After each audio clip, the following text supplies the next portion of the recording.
ओम शांति। यह बाबा की सेवा के लिए नया चैनल चालू किया है। इस चैनल को सब्सक्राइब करें। ओम शांति। ओम शांति। Good morning. 18 मार्च 2022। मीठे मीठे बाबा के मीठे मीठे प्यारे प्यारे महावाक्य हम मीठे मीठे प्यारे प्यारे बच्चों के लिए। आज बाबा कहते, मीठे बच्चे जी बाबा, माया की फागी बड़ी जबरदस्त है, उससे खबरदार रहना है। फागी अर्थात बादल में कभी भी मूंझना नहीं। मीठे बच्चे, माया की फागी बड़ी जबरदस्त है, उससे खबरदार रहना है। फागी अर्थात बादल में कभी भी मूंझना नहीं। आज बाबा ने प्रश्न पूछा, महावीर बच्चों ने कौन सा कर्तव्य किया है जिसका यादगार शास्त्रों में है। महावीर बच्चों ने कौन सा कर्तव्य किया है जिसका यादगार शास्त्रों में है। उत्तर में बाबा ने कहा, महावीर बच्चों ने मूर्छित को संजीवनी बूटी देकर सुरजीत किया है। इसका यादगार शास्त्रों में भी दिखाते हैं। तुम बच्चों को तरस पड़ना चाहिए, जो सर्विस करते करते बाप से वर्षा लेते लेते किसी भी कारण से बाप का हाथ छोड़कर चले गए, उन्हें पत्र लिखकर सुरजीत करो। पत्र लिखो कि तुम्हें क्या हुआ जो तुमने पढ़ाई छोड़ दी, बदनसीब क्यों बने, गिरते हुए को बचाना चाहिए। गीत चला, नैनहीन को राह दिखाओ प्रभु। ओम शांति। यह गीत बहुत कॉमन गाते हैं। हे भगवान, अंधों की लाठी बनो, क्योंकि भक्ति मार्ग में ठोकरें बहुत खाते हैं, परंतु बाप को नहीं पाते। आत्मा कहती है, हे बाबा, मैं आपसे मिलने के लिए इस शरीर द्वारा बहुत ही भटकी। आपका रास्ता बहुत ही कठिन है। यह तो जरूर मनुष्य समझते हैं कि जन्म जन्मांतर हम भक्ति करते आए हैं। यह नहीं जानते कि हमको ज्ञान मिलना है, तब हम नैनहीन से सज्जे बनेंगे। भक्ति मार्ग का कायदा है, भक्ति करना, धक्का खाना। आधा कल्प धक्के खाए हैं, तुमने अब धक्के खाने बंद कर दिए हैं। तुम भक्ति नहीं करते, ना शास्त्र पढ़ते।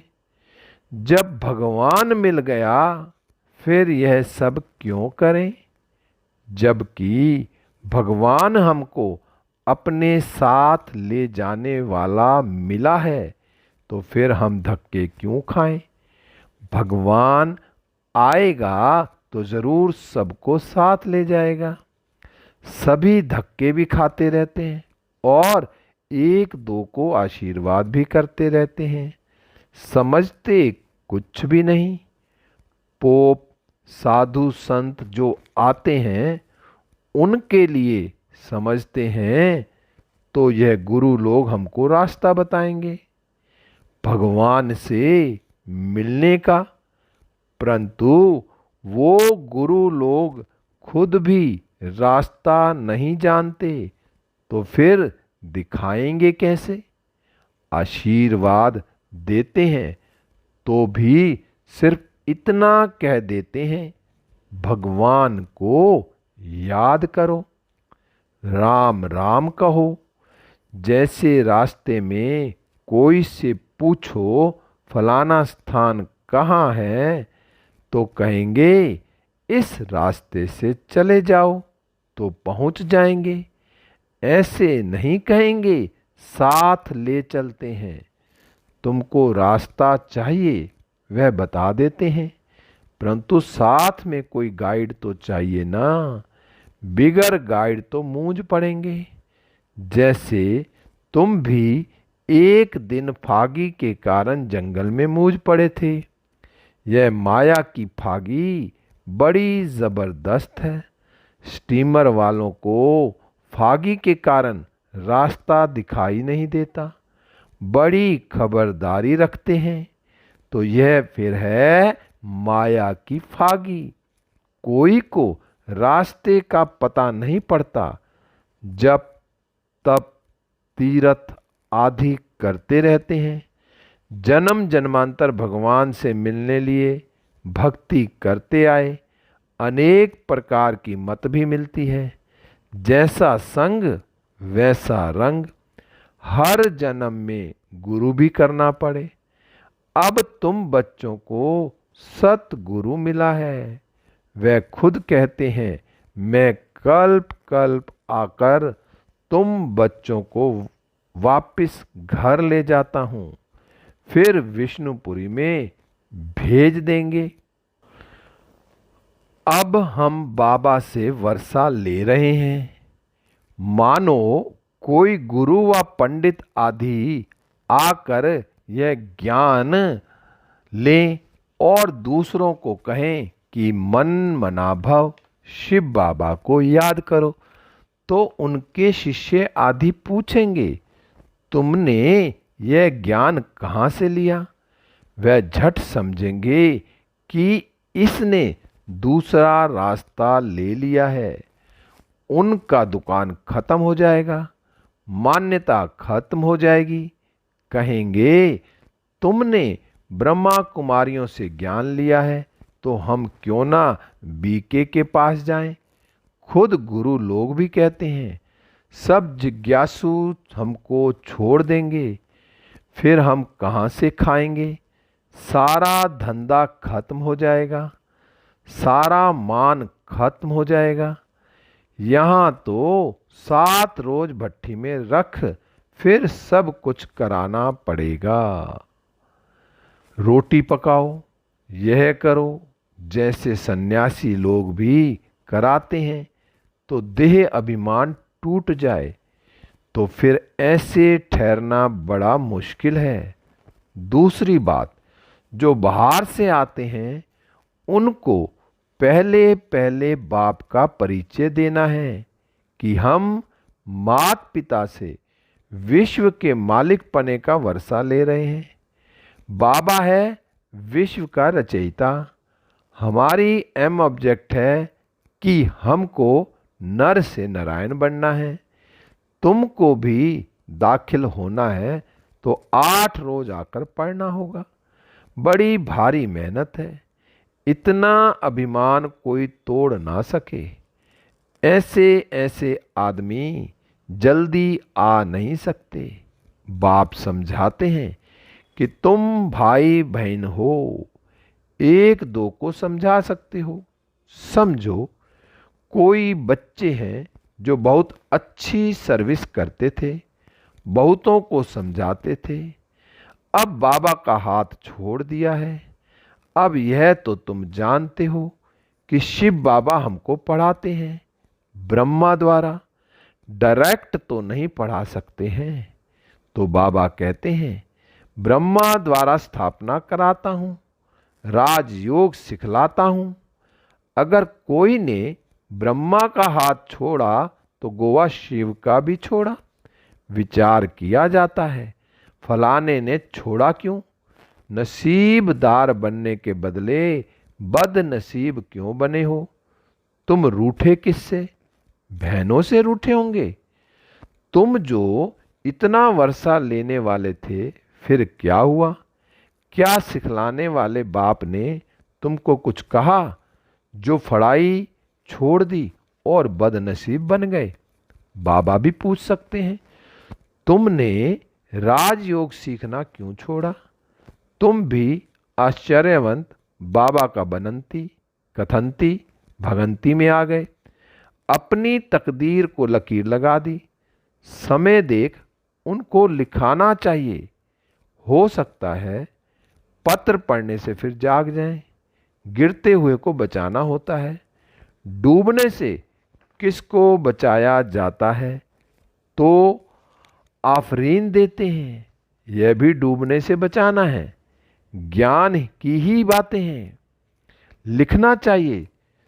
तुमने खिवैया का हाथ छोड़ा है तो डूब मरेंगे।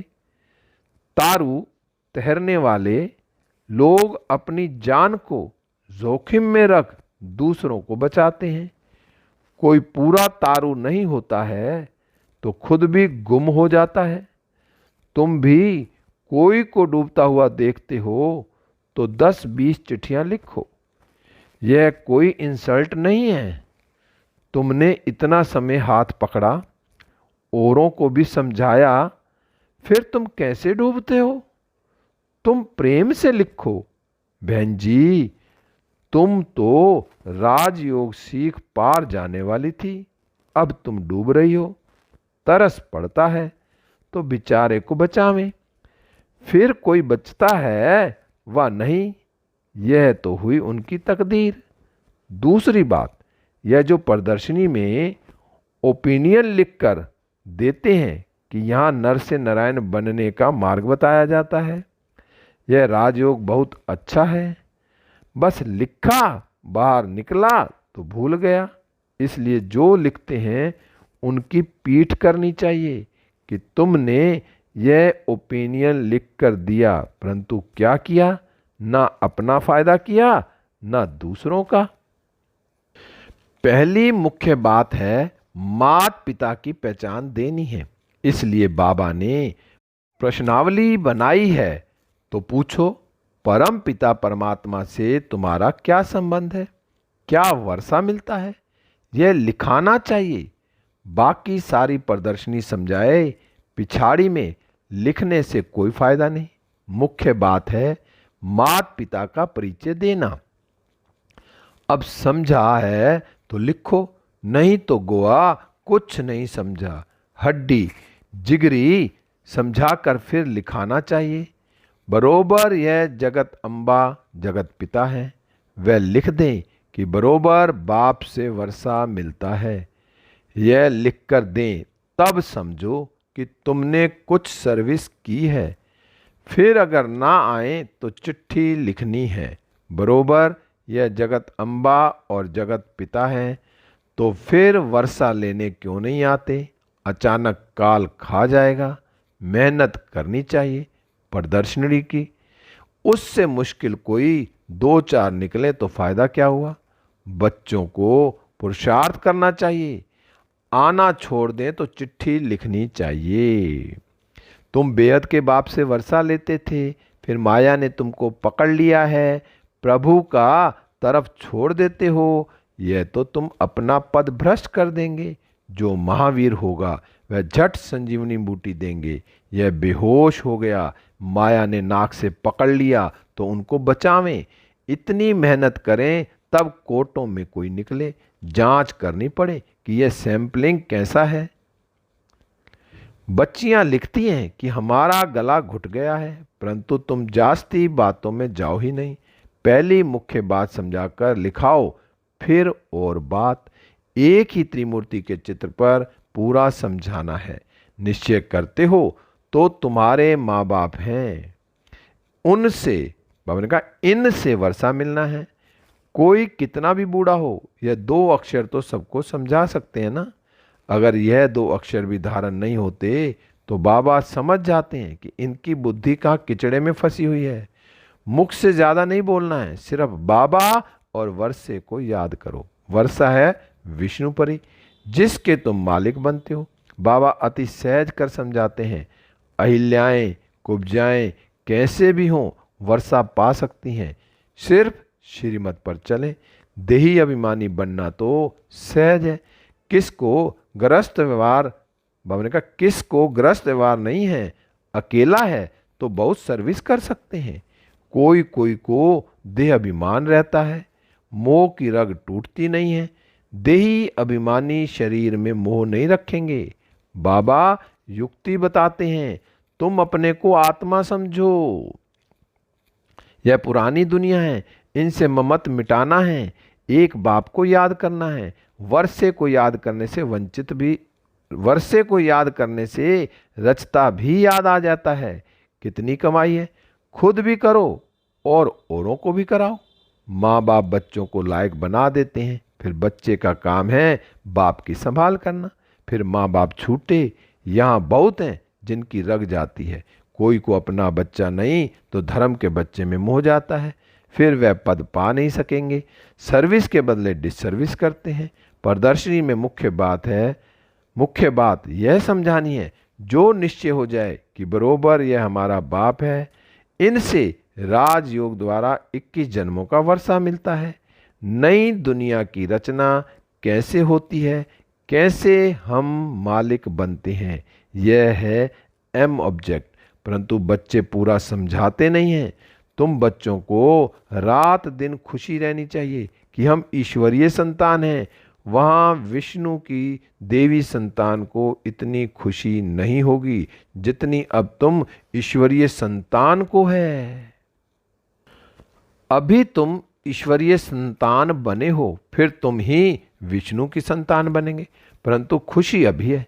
देवताओं को ईश्वरीय संतान से ऊंचा नहीं कहेंगे, तो ईश्वरीय संतान को कितनी खुशी होनी चाहिए। परंतु यहाँ से बाहर निकलते ही माया बिल्कुल ही भुला देती है। तो समझो तकदीर में राजाई नहीं है, बहुत मेहनत करनी चाहिए। माया ऐसी है जो वहाँ का वहाँ ही थप्पड़ लगाकर भुला देती है। अच्छा, मीठे मीठे सीखी लदे बच्चों प्रति माता पिता बाप दादा का याद प्यार और गुड मॉर्निंग। रूहानी बाप की रूहानी बच्चों को नमस्ते। हम रूहानी बच्चों की रूहानी बाप दादा को नमस्ते नमस्ते। गुड मॉर्निंग शिव बाबा, गुड मॉर्निंग मीठे बाबा, प्यारे बाबा, मेरे बाबा शिव बाबा। धारणा के लिए मुख्य सार है नंबर 1, मोह की सब रगें तोड़, इस पुरानी देह और दुनिया से ममत निकाल, सर्विस में लग जाना है। बाप और वर्षे को याद कर कमाई जमा करनी है। नंबर 2, अच्छा तैरने वाला बन सबको पार लगाने की सेवा करनी है। श्रीमत पर चलना है, बुद्धि किचड़े में नहीं लगानी है। आज बाबा ने वरदान दिया। बाबा का हाथ अपने सिर पर अनुभव करते हैं और वरदान को अपने अंदर समा लेते हैं।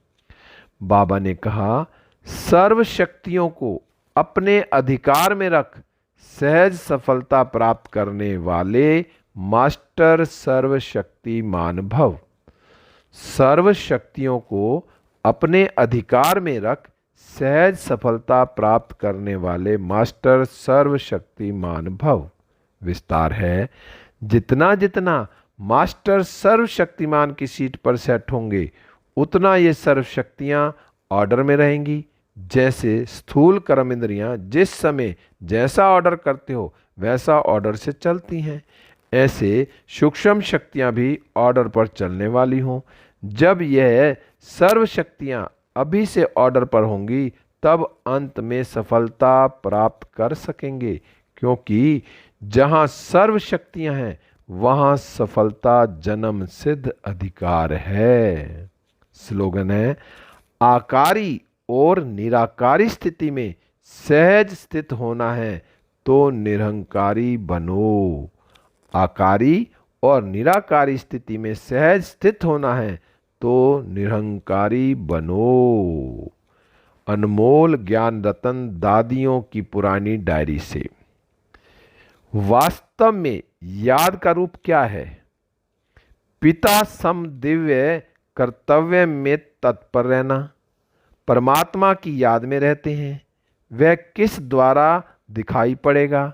जैसे देखो, बच्चा है, वह जब अपने पिता का फुटस्टेप ले खुद भी कार्य करने में तत्पर रहता है, वही पिता की याद का रूप है।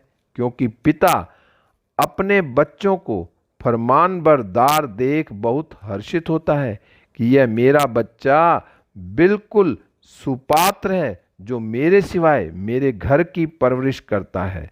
वैसे भी जो देवी वत्स अपने देवी मात पिता सम दिव्य, बाबा ने कहा अपने दैवी मात पिता सम दिव्य कर्तव्य करने में तत्पर है, वही याद का ओरिजिनल रूप है।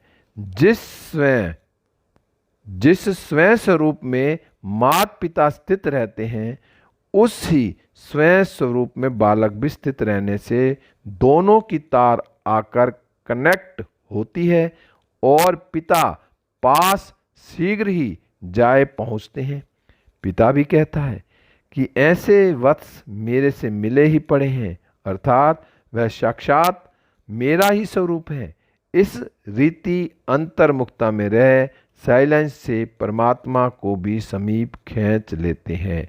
अच्छा, ओम शांति।